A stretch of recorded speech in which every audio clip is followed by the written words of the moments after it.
Now let us discuss about some of the types of partner. एक partnership firm में बहुत सारे तरह के पार्टनर्स हो सकते हैं. तो यहाँ पर आप देख रहे हो एक पूरा टेबल बना हुआ है टाइप्स ऑफ पार्टनर का. So first type of partner is active partner. Active partner कौन होता है? एक्टिव पार्टनर वो होता है जो बेसिकली बिजनेस की डेली एक्टिविटीज़ पर, डे टू डे बिजनेस की कैरिंग आउट पार्ट पर काम करेगा और हर पार्टनर्स के बिहाफ पे भी काम कर सकता है. ठीक है. कैपिटल कंट्रीब्यूशन की बात करें तो ये कैपिटल कंट्रीब्यूट करता है. ये मैनेजमेंट में भी एक्टिवली पार्टिसिपेट करेगा. प्रॉफिट्स एंड लॉसेस दोनों को ये शेयर करता है और लायबिलिटी इसकी अनलिमिटेड होती है. Next type of partner is dormant partner, जिसको हम सिंपल लैंग्वेज में स्लीपिंग पार्टनर भी बोल सकते हैं. ये स्लीपिंग पार्टनर नेम से ही पता चल रहा है. स्लीपिंग मतलब जो पूरे टाइम सोता रहेगा. दैट इज़ ये बिजनेस की डे टू डे एक्टिविटीज़ में पार्टिसिपेट नहीं करता.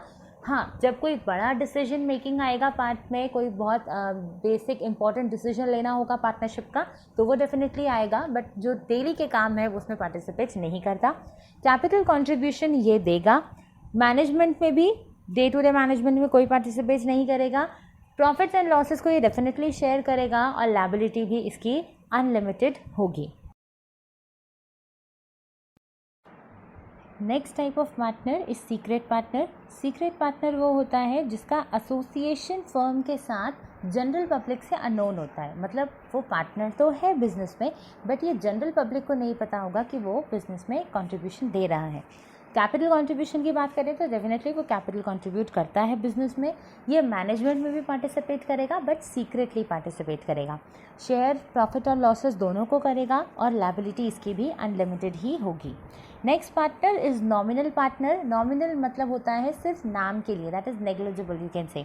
सो नॉमिनल पार्टनर वो होता है जो सिर्फ अपना नाम बिजनेस को यूटिलाइज करने के लिए दे देता है. लाइक अगर फॉर एग्जांपल ऐसा समझो कि हमें एक नया बिजनेस सेटअप करना है और हम चाहते हैं हमारे सिटी में एक अच्छे बड़े मिलीनियर है मिस्टर करोड़ीमल. तो हमें ये पता है कि अगर करोड़ीमल सर का नाम हमारे बिज़नेस के साथ जुड़ जाएगा तो हमें बहुत बड़ी बड़ी डील्स मिलना स्टार्ट हो जाएगी. तो हम गए और मिस्टर करोड़ीमल से रिक्वेस्ट किया कि सर अपना नाम हमें अलाउ कर दीजिए, हम लोगों को ये बता दें कि आप हमारे बिज़नेस में पार्टनर है. ही सेड हाँ बिल्कुल बता दो, कोई दिक्कत नहीं है, आप मेरा नाम ले सकते हो. तो यहाँ पर mister Kirori Mal will become a kind of nominal partner. Capital contribution में वो कोई कैपिटल कंट्रीब्यूट नहीं करेगा. वो ना ही किसी बिजनेस के मैनेजमेंट में पार्टिसिपेट करेगा. वो प्रॉफिट एंड लॉसेस भी शेयर नहीं करेगा, क्योंकि जनरली जो अपने नाम को अलाउ करते हैं यूज़ करने के लिए उन्हें प्रॉफिट्स और लॉसेस से कोई मतलब नहीं होता. बट इसकी लायबिलिटी अनलिमिटेड होती है. अभी यू माइट बी थिंकिंग कि यार ये तो कुछ भी पैसे नहीं दे रहा, बट फिर भी इसकी लायबिलिटी अनलिमिटेड क्यों है? रीज़न ये है कि उनके नाम को यूटिलाइज करने से आपके बिजनेस को जो डील्स मिल रही है वो अदर पार्टी ये सोच कर दे रही है कि ये पर्सन भी इनके साथ पार्टनर है, because you are utilising his name. So कल को अगर मिस्टर करोड़ीमल का नाम सुन करके कोई हमें बड़ी डील दे देता है और इन केस उसमें लॉस हो जाता है तो वहाँ पर वो भी लायबल होंगे पे करने के लिए, क्योंकि नाम उनका बिजनेस फर्म के साथ जुड़ा हुआ था, इंक्लूडेड था. Next partner type is partner by estoppel. Partner by estoppel और पार्टनर बाय होल्डिंग आउट ये दोनों बहुत सिमिलर है. There is only a fine line difference between these two partners. Partner by estoppel वो होता है जो अपने खुद के बिहेवियर, खुद के इनिशिएटिव या खुद के कंडक्ट से ये शो करता है कि yes I am the partner of the firm. Like for example कि हमारा एक बिजनेस फर्म था और हम उसकी एक मीटिंग करने गए, किसी डीलर से मीटिंग करने की. There is one of my friend and she is very good at computers. वो IT इंजीनियरिंग सॉफ्टवेयर इन सब में वो काफ़ी स्मार्ट है और related to somewhat computers type की डीलिंग थी. कुछ IT सॉफ्टवेयर्स में हमें डील करना था जिसका नॉलेज मुझे बिल्कुल नहीं था. तो मैंने अपने फ्रेंड को पूछा कि ऐसी ऐसी डीलिंग है, मैं क्या करूँ? शी सेड ओके फाइन, मैं फ्री हूँ, मैं तेरे साथ में चलती हूँ एंड देखते हैं डील में क्या होता है. The moment we reach to the meeting, the venue, meeting start हुई. जैसे जैसे डिस्कशंस होते जा रहे थे she kept on answering the questions, she kept on asking her queries, her doubt, जो भी चीज़ है उसमें उसने बहुत एक्टिवली पार्टिसिपेट किया. सो अदर पार्टी को क्या लगा कि ओके फाइन, इनके पास एक पर्सन तो है जो IT में एक्सपर्ट है और जो काफ़ी इंटरेस्टिंगली क्वेश्चंस पूछ रहा है, जवाब दे रहा है. तो नेक्स्ट पार्टी को ये लगेगा कि आप उस बिजनेस में भी पार्टनर हो, जबकि एक्चुअली तो she is not a partner, she is just my friend who has come to attend the meeting.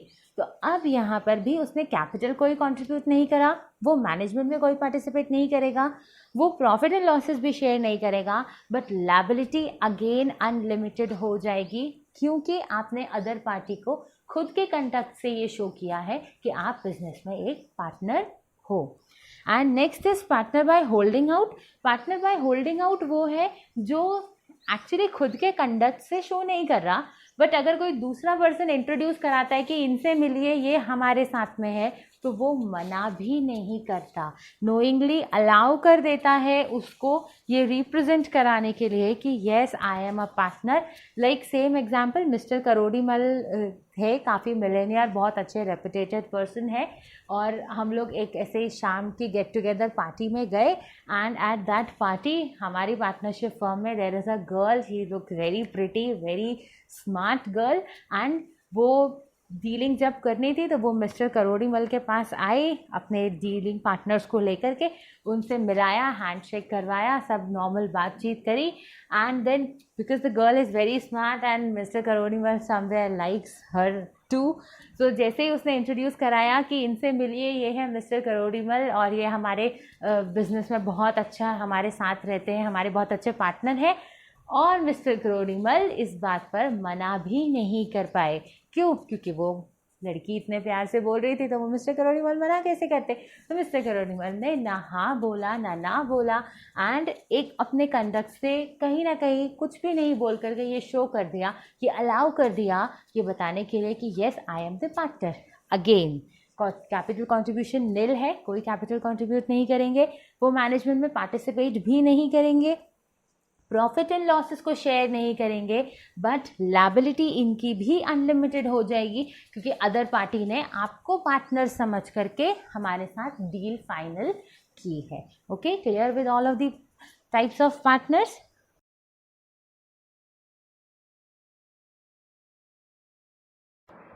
Now let us talk about some of the types of partnership. There can be two criteria for this division. Number one, on the basis of duration and on the basis of liability. On the basis of duration, we have two types. Number one, partnership at will, and second, particular partnership. Partnership at will, ये वो partnership होती है जो अपनी मर्ज़ी से चलती है, मीन्स पार्टनर साथ में आ गए हैं, दे आर वर्किंग, बट वो कितने लंबे टाइम तक चलेगी, क्या उसका टेनर रहेगा, ये फिक्स नहीं होता। Eight any point of time अगर कोई भी पार्टनर को ऐसा लगता है कि पार्टनरशिप बंद कर देनी चाहिए, तो वहाँ पर एक सिंगल पार्टनर भी अगर नोटिस लिख के दे देता है कि from today onwards this partnership is dissolved and it won't be working any more, तो उसी दिन पार्टनरशिप ख़त्म हो जाएगी। टॉकिंग अबाउट पर्टिकुलर पार्टनरशिप्स, तो इस तरह की पार्टनरशिप फॉर्म की जाती है to accomplish a single task और specific project, specific constructions. Like हम गवर्नमेंट प्रोजेक्ट्स में देखते हैं, या हम ऐसे रैंडम देखते हैं कि कोई ब्रिज कंस्ट्रक्ट करना है या कोई रोड कंस्ट्रक्ट करनी है, तो वहाँ पर 2-3 कंस्ट्रक्शन कंपनीज मिलकर काम करती हैं। So that specific partnership is fixed till the road और the bridge is constructed. Once it is completed with the work, partnership वहीं पे जाके ख़त्म हो जाएगी। On the basis of liability की बात करें तो number one is general partnership. General partnership वो होती है जहाँ पर, जैसे हम अभी तक हम जिसके बारे में भी डिस्कस कर रहे थे कि पार्टनर साथ में आए हैं, दे आर वर्किंग, एंड यहाँ पर हर किसी पार्टनर की जो लायबिलिटी है वो अनलिमिटेड है। पार्टनर्स मैनेजमेंट में पार्टिसिपेट कर रहे हैं और एक दूसरे के साथ म्यूचुअल एजेंसी में काम भी कर रहे हैं। टॉकिंग अबाउट लिमिटेड पार्टनरशिप, यहाँ पर एक ही ऐसा पार्टनर होता है जिसकी लायबिलिटी अनलिमिटेड होती है और बाकी रेस्ट ऑफ द पार्टनर्स की लिमिटेड लायबिलिटी रहती है। यहाँ पर लिमिटेड पार्टनर्स को मैनेजमेंट में पार्टिसिपेट करने का कोई राइट नहीं होता और ना ही वो एज अपने एक्ट से किसी को बाइंड आउट कर सकते हैं। बट इस तरह के पार्टनरशिप का रजिस्ट्रेशन कराना कंपल्सरी होता है। मीन्स अदर देन दैट हम पार्टनरशिप को विदाउट रजिस्ट्रेशन भी स्टार्ट कर सकते हैं, वर्क कर सकते हैं। बट अगर हम लिमिटेड लायबिलिटी की बात कर रहे हैं तो वहाँ पर पार्टनरशिप का रजिस्ट्रेशन कंपलसरी होता है। This is called as LLP, limited liability partnership.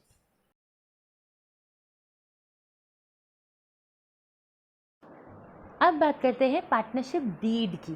Partnership deed क्या है? Actually it is a kind of written agreement, oral agreement जो कि पार्टनरशिप के टर्म्स एंड कंडीशंस को स्पेसिफाई करता है। Why it is mandatory, why it is essential और required कि आपके पास एक पार्टनरशिप डीड हो, सो दैट इन फ्यूचर में कोई भी डिस्प्यूट्स आते हैं, कोई भी कॉन्फ्लिक्ट्स अगर अराइज होते हैं, तो वहाँ पर आप पार्टनरशिप डीड में देख करके सॉल्यूशंस कर सकते हो। इसीलिए इट्स बेटर कि अगर आप पार्टनरशिप स्टार्ट कर रहे हो तो आप पहले से ही अग्रीमेंट करके रखो, and that's to advised in a written form. ठीक है, तो पार्टनरशिप डीड जो हम एक डॉक्यूमेंट पूरा बनाते हैं, एक रिटन एग्रीमेंट बनाते हैं, उसमें कुछ स्पेसिफिक पॉइंट्स हैं जो इंक्लूड होने चाहिए। क्या वो पॉइंट्स है? Number 1, name of the firm, nature of the business and location of the business, duration of the business, investment made by each partner, distribution of profits and losses, duties and obligations of the partner, salaries and withdrawal of the partner, terms governing admission, retirement and expulsion of the partner, interest on capital and interest on drawings, procedure for dissolution of the firm, preparation of accounts and their auditing, and methods of solving disputes. Means more and over हम जितने भी तरह के points जिन पर कभी भी dispute हो सकता है कि लाइक मुझे इंटरेस्ट ऑन कैपिटल नहीं मिला, मुझे ड्राइंग्स पर इंटरेस्ट चाहिए, मुझे सैलरी भी चाहिए है, इसके अलावा हम और कोई स्पेसिफिक विड्रॉल भी करना चाहते हैं, तो इस तरह के सारे मैटर्स पर पहले ही अग्रीमेंट करके रिटन फॉर्म में रख लिया जाता है, so as to avoid future conflicts, future disputes. Now let's talk about the procedure for a registration of firm. As I already told you कि रजिस्ट्रेशन ऑफ पार्टनरशिप कंपलसरी नहीं होता है. इट्स अप टू यू कि आपको partnership को register कराना है या नहीं कराना है. It's not as such compulsion, but हम पार्टनरशिप का अगर रजिस्ट्रेशन करा के रखते हैं तो उसके बहुत सारे बेनिफिट्स होते हैं. तो फर्स्ट बात करते हैं कि प्रोसीजर क्या है फर्म के रजिस्ट्रेशन का. तो इसके लिए हमको रजिस्ट्रार ऑफ फर्म्स के पास में एक प्रिस्क्राइब फॉर्म में एप्लीकेशन भेजनी पड़ती है, और उस एप्लीकेशन में सर्टेन पॉइंट्स हैं जिनके बारे में डिटेल्स देनी होगी, like name of the firm, location of the firm, name of other places where the firm carries on business, the date when each partner joined the firm, name and addresses of the partners, duration of the partnership. The application should be signed by all of the partners, deposit of required fees with the registrar of firm, and after the approval the registrar make an entry in the register of firms that will be subsequently issue a certificate of registration. And this registration can be done at any time, like today if you want to start a partnership you can do the registration prior with the start of business, and in meanwhile like you have already started partnership and it has been 2-3 years you are working along with the partners, and now you feel that there is a need of registration and it's working quite good, so you want to register your business, you can do afterwards that also. It's not a compulsion that ये start में ही होना चाहिए या बाद में नहीं हो सकता. any point of time जब भी पार्टनरशिप चल रही है आप रजिस्ट्रेशन करवा सकते हो. Talking about the consequences of non registration, like अगर आपने पार्टनरशिप रजिस्टर नहीं कराई तो आपको क्या इश्यूज फेस करने पड़ सकते हैं. Number 1, the partner of a unregistered firm can not file a suit against the firm और द अदर पार्टनर्स. मीन्स अगर आप एक अनरजिस्टर्ड फर्म में काम कर रहे हो और कल को अगर कोई डिस्प्यूट होता है जहाँ पर पार्टनर को ये फील होता है कि मुझे फर्म पर केस कर देना चाहिए या मुझे अदर पार्टनर्स पर केस कर देना चाहिए क्योंकि ये लोग अनफेयर कर रहे हैं, मेरे प्रॉफिट्स नहीं दे रहे हैं पूरे, या कुछ डिस्ट्रीब्यूशन में गड़बड़ कर रहे हैं, अकाउंट्स प्रॉपर मेंटेन नहीं है, फ्रॉड हो रहा है, तो वो उस कंडीशन में सूट फाइल नहीं कर सकता because the business is not registered. Next point, the firm can not file suit against the third party. अगर आपकी अनरजिस्टर्ड फर्म है और किसी थर्ड पार्टी ने आपकी फर्म के साथ धोखा करा, आपके फर्म के साथ फ्रॉड किया है, you have faced a lot of issues and you have bear the losses, now also you can not claim for that क्योंकि आप रजिस्टर्ड नहीं थे. And third point, the firm can not file a case against the partner. Firm is the collective business, मतलब अगर business को ये लगता है कि उनमें से ही कोई एक पार्टनर है जिसकी वजह से लॉसेस हुए हैं, जिसकी वजह से फ्रॉड हुआ है, या उसने ही पार्टनरशिप फर्म को ख़राब करा है, डिसीजन मेकिंग में फ्रॉड किए हैं, तो वो अकेले उस सिंगल पार्टनर के खिलाफ भी केस फाइल नहीं कर सकते because the firm is not registered. More over आप ये समझ सकते हो कि कभी भी अगर डिस्प्यूटिंग की कंडीशन होगी, कॉन्फ्लिक्ट की सिचुएशन होगी जहाँ पर आपको लीगल हेल्प चाहिए है सॉल्व करने के लिए इश्यूज़ को, तो वो लीगल हेल्प आपको नहीं मिल पाएगी because you are not registered, as law doesn't know that you are a business, you are a working partnership. Okay. Now coming to the next form of business, that is cooperative society. So cooperative society is a voluntary association of persons who join together with the motive of welfare of members. Generally ये profit motive से थोड़ा सा कम होते हैं, but ये काम basically welfare के लिए कर रहे हैं, अपने members के welfare के लिए कर रहे हैं, जो cooperative society के अंदर होंगे. And यहाँ पर इकोनॉमिक इंटरेस्ट जो है वो पॉसिबल एक्सप्लॉयटेशन से बचाने के लिए होते हैं. बेसिकली ये एज अ मिडिल मैन जो मार्केट में होते हैं उनको रिमूव करने का काम करते हैं. आगे हम वेरियस तरह के कोऑपरेटिव सोसाइटी के टाइप्स पढ़ेंगे, वहाँ पर हमें पता चलेगा.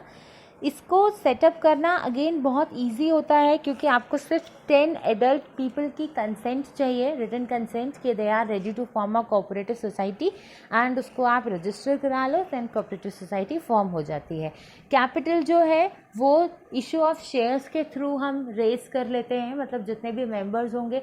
आपने ऐसे भी देखा होगा कि छोटे मोटे क्लब्स होते हैं, सोसाइटी क्लब्स रहते हैं, तो वहाँ पर एक सर्टेन मेंबरशिप फीस होती है. आप मेंबरशिप फ़ी पे करिए and you will be the member of club. So cooperative society एक काइंड ऑफ इस तरह से ही काम करता है. जितने भी मेंबर्स हैं, anybody who wants to join just have to pay some charges, some subscription fee, some membership fee, and they will become the partner of the society. Okay, and society के यहाँ पर एक legal distinct identity होती है apart from its members. Why? Because it is registered under the law. cooperative societies का अपना act है जिसके अंदर cooperative society को register करवाया जाता है. Talking about features, number 1, it is voluntary membership. Voluntary membership, you cannot force anybody to be a part of this cooperative society. यहाँ पर जो भी person as a member बनने के लिए आता है, ये उसका self decision होता है कि उसे membership लेनी है कोऑपरेटिव सोसाइटी की या नहीं. वो जब मन करे तब मेंबर बन सकता है, and at any point of time he can just simply give a written notice कि आज से वो मेंबरशिप नहीं रखना चाहता, वो कोऑपरेटिव सोसाइटी से बाहर भी जा सकता है. Second feature is legal status. Definitely क्योंकि कोऑपरेटिव सोसाइटी रजिस्टर्ड है तो वो अब अपने नाम पर भी कॉन्ट्रैक्ट कर सकती है, अपने नाम पर प्रॉपर्टी होल्ड कर सकती है, और वो दूसरों पर केस भी फाइल कर सकती है, और अदर लोग भी उस पर केस फाइल कर सकते हैं. उसकी एक सेपरेट लीगल आइडेंटिटी होती है. ना I am talking about cooperative society, not the members. एक बार बिजनेस अगर रजिस्टर हो जाता है तो बिजनेस की अपनी सेपरेट आइडेंटिटी बन जाती है, और मेंबर्स की अपनी आइडेंटिटी तो है ही. Next point is limited liability. Cooperative society में सारे मेंबर्स की लायबिलिटी लिमिटेड होती है अप टू देयर शेयर. जितने शेयर के लिए उनने मेंबरशिप ली होगी वो उतने शेयर के लिए लायबल है. यहाँ पर अनलिमिटेड लायबिलिटी वाला कॉन्सेप्ट नहीं होता.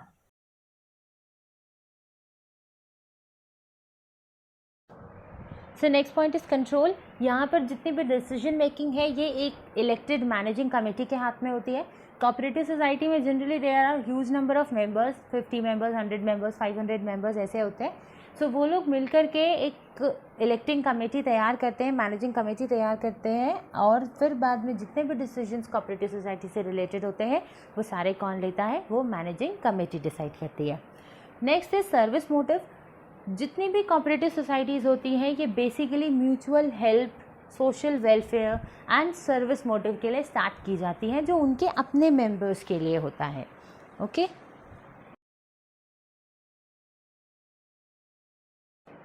Now let us talk about merits. Number 1 is equality in voting status. जो भी कोऑपरेटिव सोसाइटी है उसका एक आउटलुक डेमोक्रेटिक होता है. यहाँ पर 1 पर्सन 1 वोट वाला कंसेप्ट अप्लाई होता है, 1 मैन 1 वोट. दैट इज़ कभी भी वहाँ पर कोई डिसीजन अगर लेना होगा तो इन स्पाइट ऑफ आपका कितना मेंबरशिप है, आपने कितनी फ़ीस दी है मेंबरशिप के लिए, आप कितने शेयर के लिए पार्टनर हो या शेयर आपने लिया है कोऑपरेटिव सोसाइटी में, इससे कोई फ़र्क नहीं पड़ता.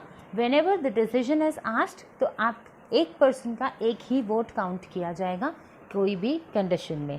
Next is limited liability. Definitely जितने भी मेंबर्स कोऑपरेटिव सोसाइटी के हैं सबकी लायबिलिटीज़ क्या रहती हैं, लिमिटेड रहती हैं. Next talking about stable existence. क्योंकि बिज़नेस रजिस्टर्ड हो चुका है तो अब इसको अपने मेंबर्स के रहने या नहीं रहने से कोई फ़र्क नहीं पड़ता।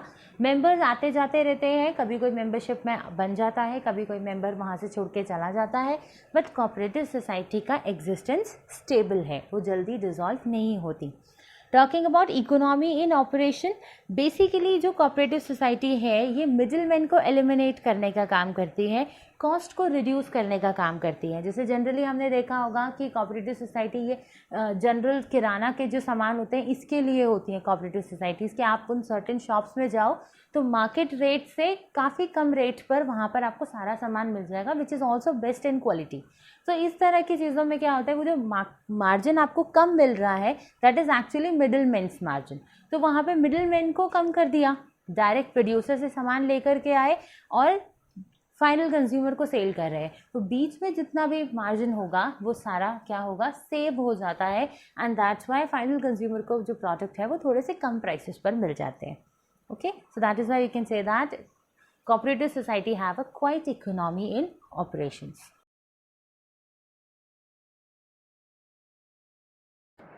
Next point is support from government, क्योंकि कोऑपरेटिव सोसाइटी एक तो रजिस्टर्ड हो जाती है, देन कहीं ना कहीं इसमें डेमोक्रेटिक आइडिया होता है और ये सोशल वेलफेयर के लिए भी काम कर रहे हैं, तो यहाँ पर गवर्नमेंट का सपोर्ट इनको काफ़ी अच्छा मिलता है। लाइक टैक्सेस इनको बहुत कम पे करने पड़ते हैं, सब्सिडाइज रेट पर सामान मिल जाता है, और अगर कोऑपरेटिव सोसाइटी किसी पर्पस के लिए लोन लेने जाती है बैंक से, सो इफ़ दे अप्लाई कि we are a cooperative society and forming such and such things, तो वहाँ पर बैंक्स भी उनको जो लोन है वो काफ़ी कम रेट पे अवेलेबल करवा देते हैं।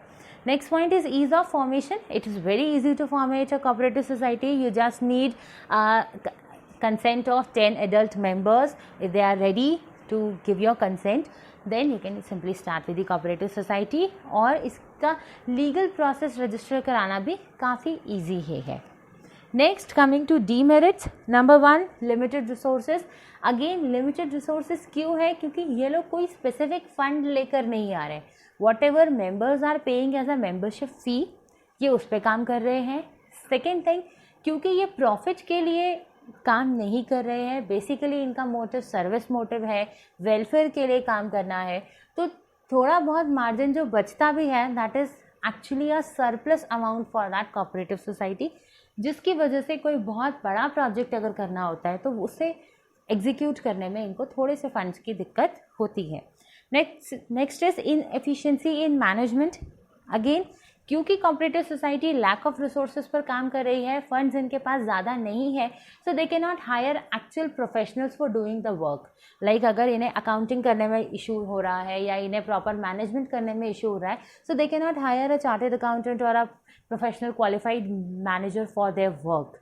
यहाँ पर वही मैनेजमेंट कमेटी है, मतलब वही आपके कॉलोनी के ही लोग थे, उसी कॉलोनी में से आपने एक को अध्यक्ष बना दिया, एक को फाइनेंस में बिठा दिया, एक को मैनेजमेंट में बिठा दिया, तो they are only the general people, वो उतना ही जानते हैं जितना आपको पता है। तो वहाँ पर अगर आप मैनेजरियल स्किल्स की बात करोगे तो वो थोड़ा सा लैक उसमें करते हैं। देन बात करें lack of secrecy. Definitely secrets जैसा कुछ भी कोऑपरेटिव सोसाइटी में नहीं रहता, क्योंकि इट इज़ पब्लिकली सारी चीज़ें होती हैं, अकाउंट्स, रिकॉर्ड्स, सब कुछ पब्लिकली दिखाने पड़ते हैं, बताना पड़ता है लोगों को, क्योंकि इनके ऊपर ये ऑब्लिगेशन है कि ये अपने अकाउंट्स को डिस्क्लोज करें। एंड सेकेंडली, जो मेंबर आज आपकी कोऑपरेटिव सोसाइटी में है वो कल छोड़ के चला जाएगा, परसों नया मेंबर आ जाएगा, तो वो जितनी जगह जाएंगे वो वहाँ पर आपके बिजनेस के पॉलिसीज़ के बारे में भी डिस्कस कर सकते हैं। So keeping secret information in cooperative society is quite difficult.